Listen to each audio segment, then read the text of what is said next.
드리겠습니다. 그렇습니다. 자, 전문가님, 이 투자와 매매의 중요성 요거 좀 알려주신다고요? 2탄입니다.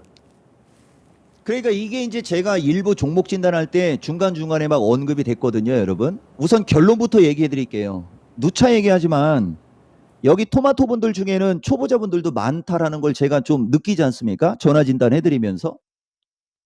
여기도 보시면 말 되게 많이 썼어요.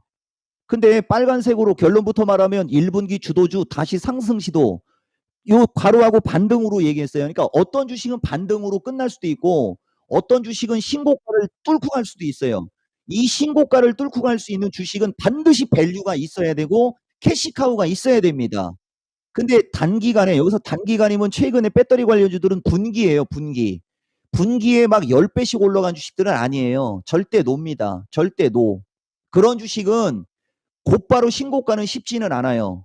그렇지만 어쨌든 간에 이 배터리 관련주들은 다시 반등 혹은 상승 시도 나옵니다. 거기서 잘하시고, 여기 나오지 않습니까? 결론인데, 자, 아까 투자와 매매의 중요성, 이건 투인데요. 여기에 저기 밑에 가로하고 포스코 홀딩스 붙여놓으면 조회수 아마 폭발할 겁니다. 보세요, 여러분. 이게 1월 6일 날 여러분들한테 이종복이가 투자와 매매의 중요성을 얘기하면서 다우 이론을 이야기했던 장면입니다. 여기는 종목들이 침체기 국면이었기 때문에 분기 사이에 한 석 달, 넉 달 사이에 5배, 10배짜리들이 쏟아졌던 거예요. 여기가 천하의 투자를 할 수 있는 지점이었던 거고, 여기 제가 주거라고 설명해 드리지 않습니까? 하늘이 준비된 사람들에게는 하늘이 내려준 절호의 기회다. 저는 이걸 강조하려고 하는 거죠. 항상 이 토마토 사람들한테. 저 당시에 그렇게 거품을 물었던 내용인 거고요. 여기 보시면. 그리고 여기에 바로 뭐가 들어가 있느냐. 투자와 매매의 중요성 얘기할 때 투자는 비중이 중요하고 매매는 타이밍이 중요하다. 단기는 수급에 우선하고 중기는 패턴에 우선하라. 얘기해 주면서 종목들 지금 내리 꽂혀 있는 로봇, 인공지능서부터 배터리 관련주, 여기 배터리 관련주들은 리튬 관련주. 대놓고 얘기하면 포스코 홀딩스, 포스코 케미칼, 포스코 엠텍 같은 주식을 얘기하는 겁니다. 누군가가 수작 부리고 있다 이런 식으로 얘기가 들어간 게 이 타이밍이에요. 그럼 여기에서 여러분들한테 제가 얘기해 주고 싶은 건 뭐냐? 지금은 어떤 상황이 발생되어 있습니까? 그때 그 당시에 주도주였던 주식들이 엄청나게 폭등을 해서 배터리도 마찬가지고 인공지능도 마찬가지고 로봇도 마찬가지고 반도체도 마찬가지고 가격적으로는 충분히 많이 올라왔죠. 그러니까 쉬어야 되는 거예요, 여러분. 그리고 지금 거의 반도체 쪽은 거의 한 달 가까이를 쉬었어요. 로봇도 거의 한 달 가까이 쉬었어요. 배터리는 한 2주. 그죠? 형님들은 한 2주 정도 쉰 거고, 그다음에 아까 에코 같은 것들 조금 더 가벼운 것은 한 3주 정도 쉰 겁니다. 그럼 쉬었으면 어떻게 해야 됩니까? 어떻게 되겠습니까? 쉬었으면. 지금 우리나라에서 배터리 대신할 수 있는 섹터 있습니까? 없습니다. 쉬었으면 다시 일어서서 전진해야죠. 대신 다시 일어서서 전진할 때 체력이 떨어지는 애들은 신고가 못 나온다는 거 꼭 아셔야 되고요. 그래서 아무리 좋은 주식도 너무 달리면 조정받는다라는 거 꼭 아셔요, 여러분.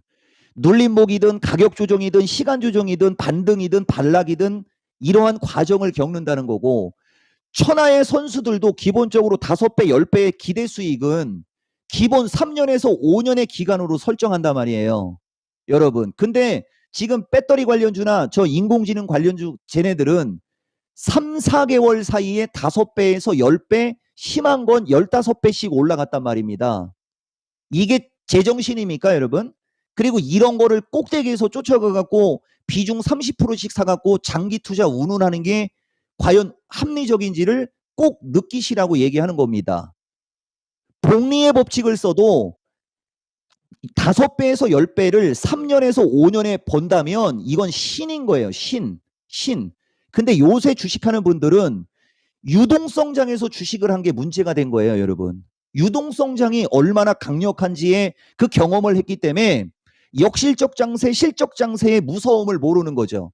그럼 여기서 다시 유동성 장세로 가야 폭발적인 상승이 나오는 거거든요.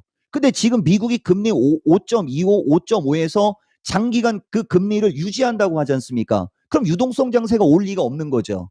그럼 저들이 금리를 인하를 할 때 유동성 기대감이 생기는 거죠. 실질적으로 유동성 장과 유동성 장의 기대감으로 움직이는 장은 또 달라요, 여러분. 이거 진짜 여러분들이 주식을 제대로 배우기 시작하는 첫 번째 타이밍에 이런 내용을 워렌 버핏이라는 분한테 듣고 싶어서 돈을 싸들고 줄을 서 있어도 못 듣는 얘기를 이토마토 이종복이라는 전문가가 해드린 겁니다. 그 내가 요번에 여러분들한테 드리고 싶은 말의 핵심은 뭐냐? 탐욕의 끝은 후회다. 그러나 느껴라. 탐욕의 끝이 후회라는 걸 느끼는 자, 주도주를 공략하는 배짱이 있었기 때문에 큰 손실은 안 본다. 다만 비중을 첫 번째 타이밍에 너무 높게 사지 마라. 이거만 느껴라. 아시겠어요, 여러분? 그리고 나머지 부족한 건 2부에서 남겨놓고 얘기해 드릴게요. 그래서 투자와 매매의 중요성에서 여러분들한테 강조드리고 싶은 것은 투자는 비중이 중요한 거예요, 여러분. 비중. 그리고 어느 시점에서 투자를 할 거냐를 결정하는 거죠. 지금 시점이 또다시 투자를 할 걸 결정할 수 있는 시점에 왔다. 1부 마치겠습니다.